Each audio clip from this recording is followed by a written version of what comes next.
Buongiorno a tutti cari amici di Matto Scacco, vediamo oggi quello che secondo me costituisce il sacrificio di dama più spettacolare di tutta la storia degli scacchi. Siamo nel 1912, adesso siamo nel 2023, quindi sono passati 111 anni se non sbaglio i calcoli e non ho ancora visto, ho visto delle partite e dei sacrifici dama bellissimi, ma nessuno che eguaglia questo. Allora, la partita è stata giocata da Edward Lasker, che non è Emanuel Lasker, non è il secondo campione del mondo, è un omonimo, comunque un giocatore fortissimo della sua epoca, che giocava contro un tale Thomas George, un altro giocatore famoso che ha giocato contro tutti i giocatori più forti della sua epoca. E qua siamo a Londra in un torneo Blitz, è stata giocata di 4. A questo punto il nero gioca E6, e che permette appunto al bianco di trasporre nella francese. Il bianco non lo accetta e gioca a cavallo F3, il nero commette il primo errore, la prima imprecisione, che è F5, perché l'olandese ha un'apertura abbastanza scorretta e senza basi, senza nessunissima base posizionale, e quindi giocando F5 il nero vuole giocare la sua partita, ma concede già un importante vantaggio al bianco. Sarebbe stato meglio, no, giocare qualunque mossa, D5, cavallo F6, addirittura C5 qua per pressionare il centro del bianco. Ok, dopo F5, ecco, qua normalmente nelle partite di donna bisogna giocare C4, no? E poi dopo C4 sviluppare il cavallo in C3. Qua il bianco si concede una piccola licenza poetica e gioca a cavallo C3. Di solito se nero gioca normalmente, tipo se nero gioca D5, sarebbe sbagliato cavallo C3, e è il sistema Barry, London Barry, che alcuni lo giocano, anche alcuni giocatori forti, ma è perché sono pigri, vogliono evitare la teoria, vogliono sorprendere l'avversario per una partita. Però credetemi, ci sono tanti, c'è chi lo consiglia, però è sbagliato questo sistema. Però se uno è così forte che vuole giocare con handicap, può giocare il Barry, buon per lui, e gli auguro buona fortuna. Comunque normalmente è meglio giocare C4 e F5.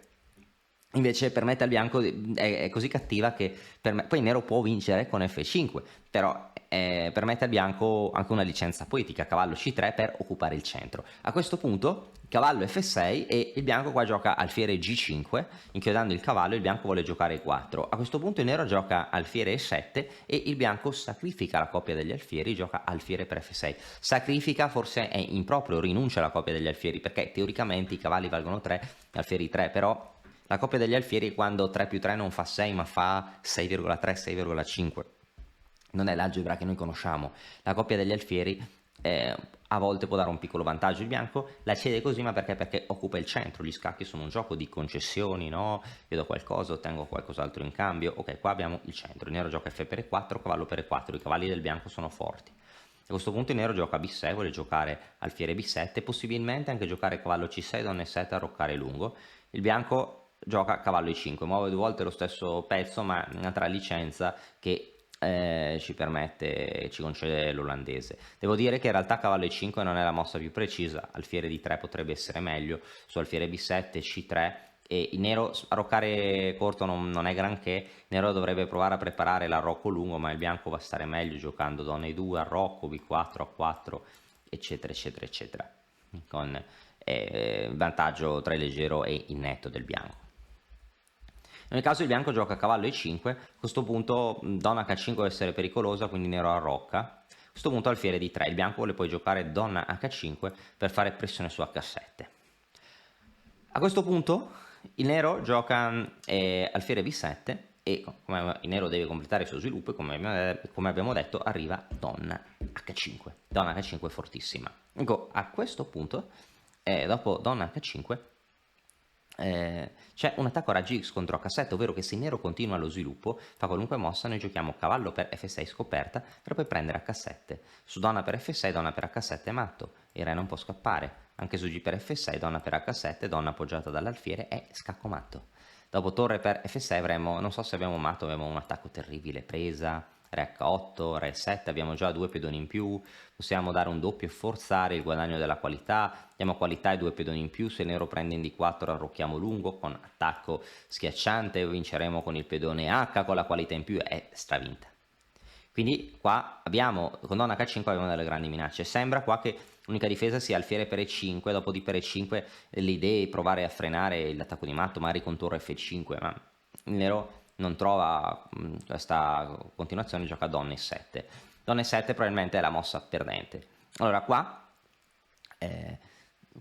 a questo punto l'idea del nero è che su cavallo per f6 ovviamente non vuole catturare di pezzo né di torre né di donna, vuole giocare g per f6 aprendo la settima traversa. La donna difende h7, prendere in h7 porterebbe alla fine dell'attacco del bianco, che finisce nel nulla, e al vantaggio di materiale del nero, al pezzo in più, che consegnerebbe la vittoria al nero su un piatto d'argento alla lunga, perché il bianco dovrebbe ritirare il cavallo e alla lunga perderebbe.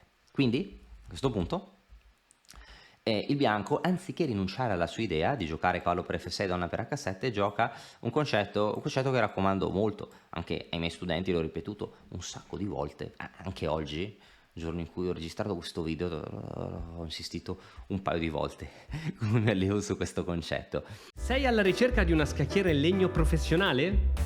Vienici a trovare su mattoscacco.com, scoprirai le nostre scacchiere artigianali da torneo. Allora, quando hai un'idea tattica che sta per funzionare ma non funziona perché manca tanto così, prima di abbandonare tale idea prova a cambiare l'ordine delle mosse con cui la esegui. E di fatto può funzionare, ma provare a cambiare l'ordine di mosse è soltanto un'idea candidata che noi calcoliamo a mente, solo ci fa perdere qualche secondo, e qua può funzionare. Qua cambiare l'ordine delle mosse di cavallo per f6 e donna per h7 funziona, anzi dà vita al sacrificio di dama, una delle combinazioni più belle mai esistite nella storia degli scacchi. L'estrazione del re.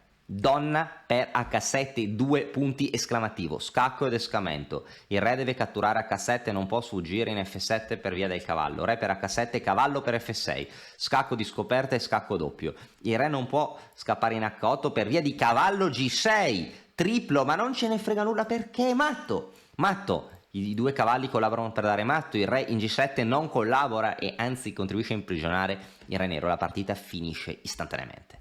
Quindi re h6, cavallo g4. A questo punto il re non può tornare indietro perché è vittima proprio del fuoco incrociato dei pezzi nemici. Non può andare in g6, non può andare in h5, può andare solo in g5. A questo punto h4 continuando l'attacco. A questo punto questa è la donna per h7.